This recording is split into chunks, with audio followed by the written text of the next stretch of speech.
So yeah. So Dead Space. Honestly, I completely forgot about Dead Space for a while now. Like I played the first game That's long a back. great way to start. Yeah, I mean, like it died like a couple, like almost a Yeah, decade no, ago, right? Like it just nobody's going to suddenly up blame and you. yeah, like Yeah. it ended in a huge cliffhanger, like a huge cliffhanger. And I mean, can we spoil it? Like it's been 9 years, Yeah, right? yeah, I yeah. Go mean, ahead, eight go years. ahead. Nobody So cares yeah. about Dead Space 3 anymore. Yeah, yeah. I mean, it received a lot of backlash. I mean, not backlash, a lot of criticism because it moved away from its horror elements into like a True, full-on yeah. action, yeah, action game. So yeah, the original Dead Space I mean, though it was was on. also broken though.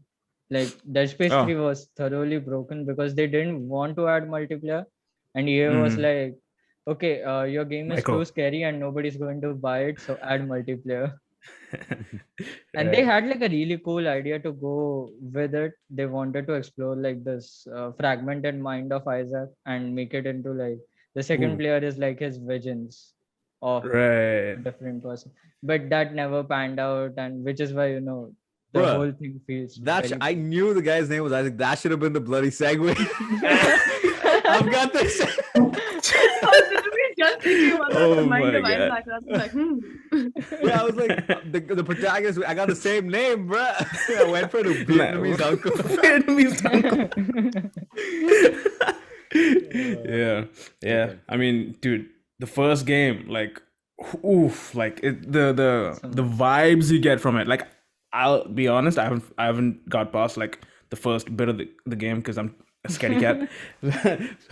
It is too scary for my liking. Like, I would love to try and push further on the easiest difficulty, but I still can't because it's really eerie, and really scary. Like it And it really looks nailed it. mind blowing for Yeah, its yeah, is it yeah. era. gory? Sorry? Is it gory? It is. Yes, it It is is very. very So gory. the aspect is that these necromorphs, you cannot shoot them in the head. That does nothing. Yeah, you have You have to to cut off dismember their them. limbs, Yeah, and Oh you are yeah. this engineer stuck on this dilapidated ship. So basically, they your whole they thing is this gun that basically shoots like three-pointer thing, whatever it's called. I forgot. like a disc kind of shit, right? Like some It it cuts the Yeah, limbs It's it like like a a it's blade basically dish. like a yeah, cutting or whatever. so So convenient. Yeah. yeah, it's like his tool was made for it. Yeah. Yeah. I mean, I watched a couple of videos how like them talking about how you wouldn't survive a necromorph invasion. Like the whole story behind this is so interesting. Like the idea, the whole Fermi's paradox, Hmm. how why you don't see any other life in space, why you don't find alien life. There are many theories, like maybe there's a certain threshold where a civilization can grow to, and then they'll either self-destruct or you can't go past it, and that's why either we are the first intelligent life in the universe, or we're the last, or there are many many theories, right? So this game is kind of an answer to that question, one answer, which is the Brethren Moon.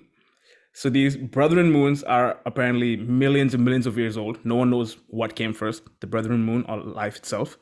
So these Brethren Moons, what they do is they send out these objects called the marker. The humans call it the marker. So they send these objects to planets that they feel like could harbor life in the future. So they sent this marker to multiple different planets, and one of them was obviously Earth. And that I think it was sent back around 65 million years ago. If I am right, the year should be correct because that's, I'm guessing, when the dinosaurs went extinct. So, according to the game, the markers would destroy the dinosaurs, and the marker was sitting on Earth, and it harbored the intelligence of humans. It basically paved the way for humans to get intelligent life. They were guiding humans into an intelligent life, helping them. They manipulate the human minds, the genome, and everything, and they basically made humans what we are now. And I think 2200 around that year is when they first found the marker. And what the marker does is they act as if they are the solution to a civilization's energy problem, right? Because every civilization's problem is energy or fossil fuels, lack of fossil fuels, right? So this marker will reveal itself conveniently when the civilization needs energy the most as a as a device where you can get, or as a source of unlimited energy, you know. So humans and every species automatically think this is perfect, and they'll try to, get source energy from it. And the marker lets the humans make it easier for them to replicate it, because the marker's goal is to replicate itself using the civilization. So people who go near it get manipulated by the marker in their head. They go crazy. They start hallucinating a lot, because the marker basically controls you to do what it wants. And people who survive the marker's effects, they get Wibov, correct me if I'm wrong, but they get imprinted the knowledge of how to create another marker, right? That's the whole eye scene in Dead Space 2. You know, people know the eye scene. You'll see it right now. So what the markers eventually try to do is, once the civilization reaches that specific point, they'll start turning these life forms into these flood-like creatures called the necromorphs. Yeah.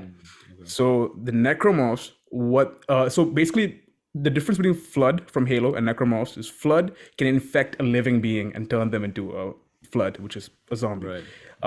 But necromorphs can only be turned into necromorphs when they're dead. It has to be a deceased body that used to have life. Okay. Only those can turn into necromorphs. And you can't kill them, like Wibble said, you can't kill them with headshots or shooting their heart or whatever. You can only kill them by dismemberment. You have to. So yeah, it answers Zara's question. But how do you kill them by dismemberment? Like, I think loss of blood. Like basically dismembering as much as you can. It's more about they're not dead per se. They're dormant. You just can't do anything.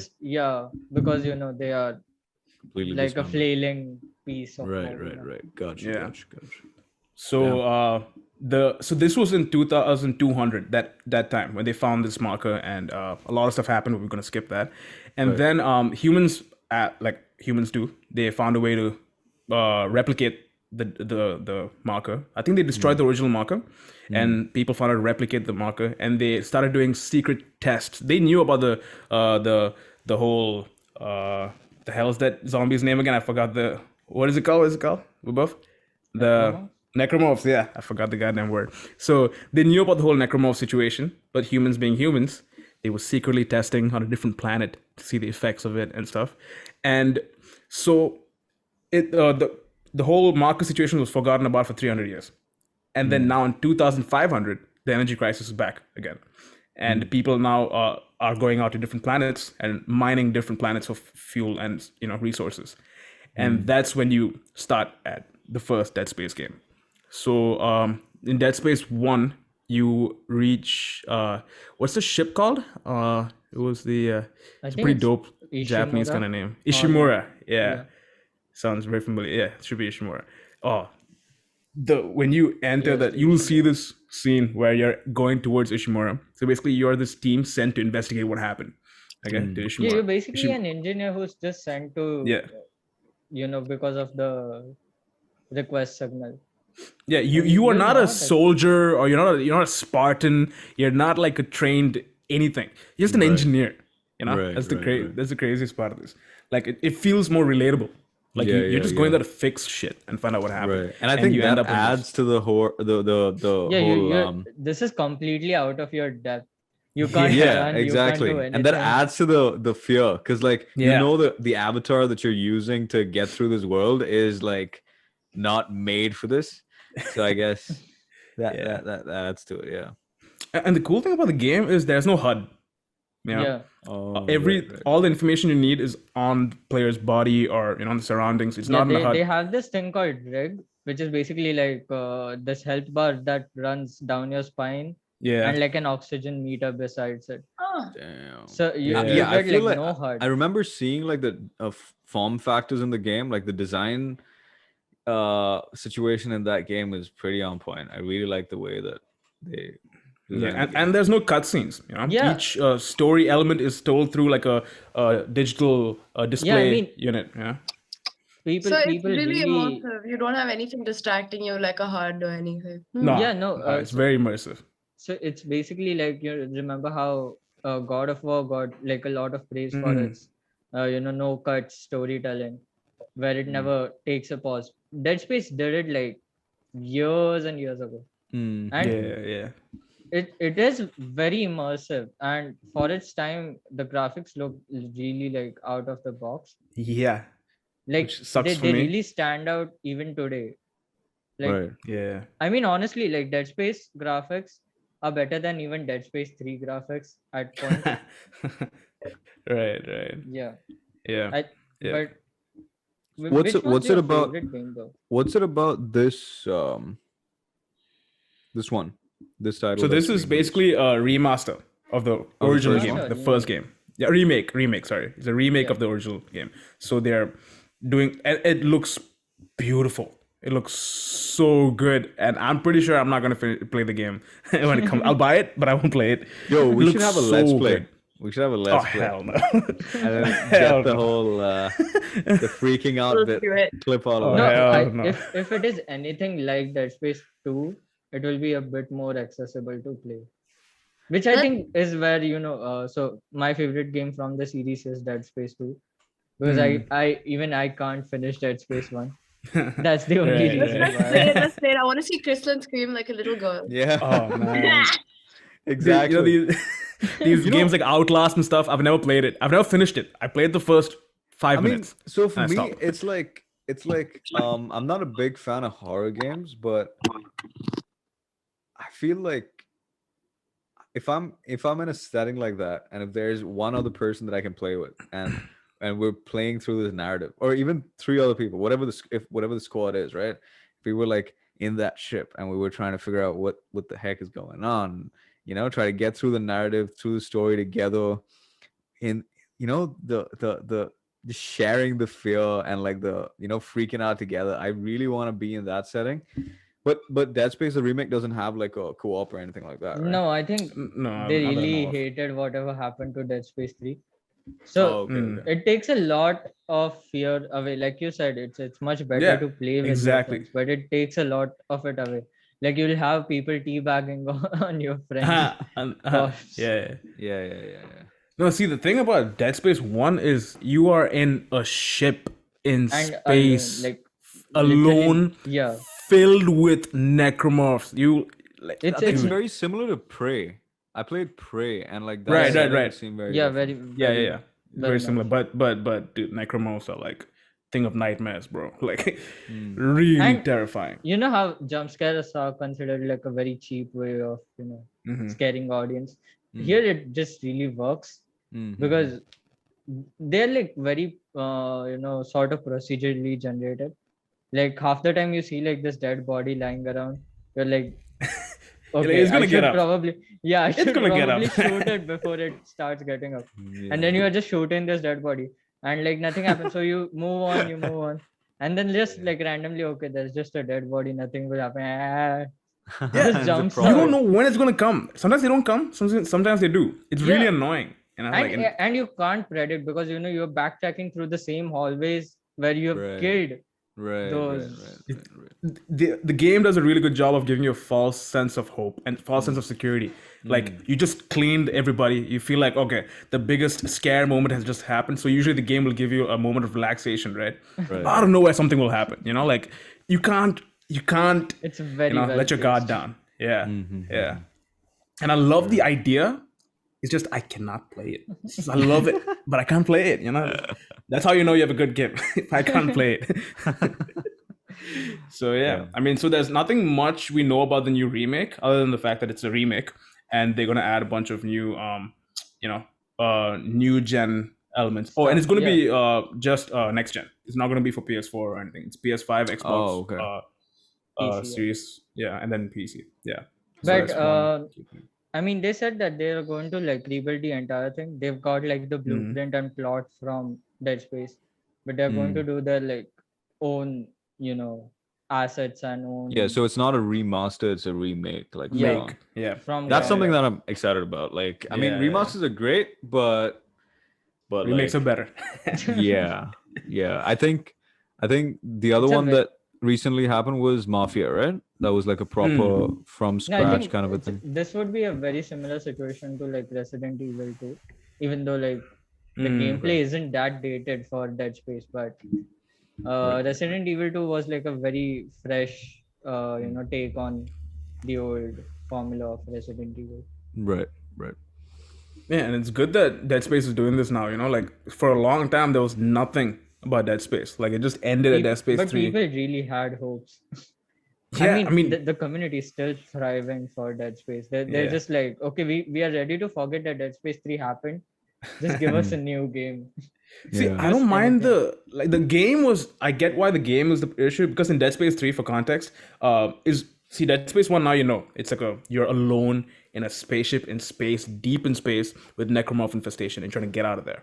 And you're there to find your girlfriend who was in that ship before you came. And I won't spoil anything. I want you to experience it when the remake comes out. But in Dead Space 3, it's more like an epic adventure kind of thing set in the Dead Space world. It doesn't feel like a Dead Space sequel. Yeah. It feels like another game, an action game in a Dead Space universe with the same lore and stuff. You know what? They did achieve that perfection with Dead Space 2 though. It was like a balance. It was like very balanced with the action aspects, multiple, combined with the horror. So, I mean, there were like these scenes where you're just like, shooting through like the space down onto like a planet, but there's not like epic music playing like it's some Halo or it's just cold silence with like metal clunking around and stuff like that. It's just so scary. Creepy shit. But Dead Space 3, one thing that still bugs me now is the cliffhanger. I need to know what happens. The bigger aspect as to why Dead Space 3 failed was the later inclusion of multiplayer. Like it wasn't supposed to be in the story, and you can see that half the cutscenes, the player 2 character just doesn't exist. It just randomly disappears with no context at all. Right. Cool. So remake. That's pretty exciting. I might actually end up playing that. The one good thing that EA has confirmed about this is there will be no microtransactions. Yeah. So Dead Space 3, it came at the pinnacle of EA being EA and adding microtransactions to literally everything. So basically to play that game, to play that game conveniently, you needed to buy like suits of armors and through these microtransactions. So yeah, they've scrapped that. They're going for like a faithful remake. Rest in peace, Visceral Games. You gave us good games, but I guess you had to go. Yeah.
Vibov wanted to talk about something Halo. Yeah. That is I had no preparation for this because the idea before shooting this podcast was we'll do the EA part very well and I'll just do like a mention of it. Yeah, and that's fine. We can wrap it up because there's not much on this. We've got like trailers that's really pretty hype. If any of you have not watched those trailers or anything, just go and watch them. It's basically 20 years of fandom summed up into one. It'll be playing right now. yeah and so basically the thing is, in a week 343 Industries is releasing a limited beta for people who signed up for Halo Waypoint. So if you guys haven't, just go sign up for Halo Waypoint. You can play it through the devices like Xbox One, PC. They're going to release it for everything. So I mean, they will call they'll select people, but the whole idea is that they're trying to get public feedback on the newer elements that they're introducing, like the academy. Since this is a free-to-play game, they wanted like the newer crowd to sort of experience what it is like to be in Halo, like the whole multiplayer experience.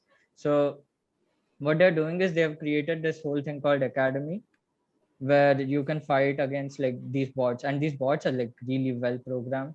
Like they have levels, which is like Marines to Spartans. Like there's ODSTs and stuff like that. So Marines are like basically they won't dodge your grenades, they won't dodge your rockets. And then the Spartan level is they'll grapple shot to you and kill you with like an energy Jesus sword. Christ, that is scary. Dude, I can't imagine a Spartan AI, dude. That's scary. Yeah, so I mean it's going to be interesting how they execute that. And this is the aspect that I really like. I think they're really working on incorporating player feedback into the game. Yeah, and fun fact, this is the first time Halo has bots. Halo didn't really have bots before this. That's which is a good thing, right? I mean, how many times in the multiplayer lobbies, like one of the guys just leaves and you're left on a complete disadvantage. Right. So these bots will basically replace the player based on the player skill levels. That's just cool. I'm not sure how they'll execute that, but sure. And yeah, that's it. I mean, man, I really wish they picked me for the testing. I every time there's a new testing, I sign up for it. I just never get picked. I sign up for all consoles. I just never get picked, and it's so unfair, man. Like they keep letting me down. So. I've only signed up for one beta testing. I think that was Ghost Recon Wildlands, and I got selected, so that was pretty good. But wait, that's because nobody. That's because it was an open beta.